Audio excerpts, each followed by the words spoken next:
You ask Tiger to solve. This deals with linear equations with one unknown. The final result is x equals -1/4.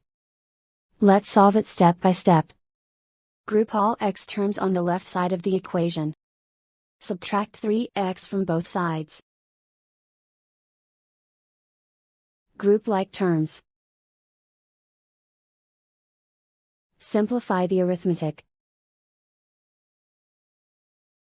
Group like terms. Simplify the arithmetic. Group all constants on the right side of the equation.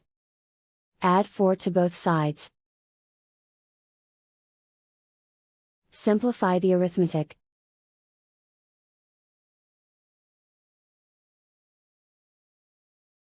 Isolate the x. Divide both sides by 4. Simplify the fraction. And so the final result is x equals -1/4.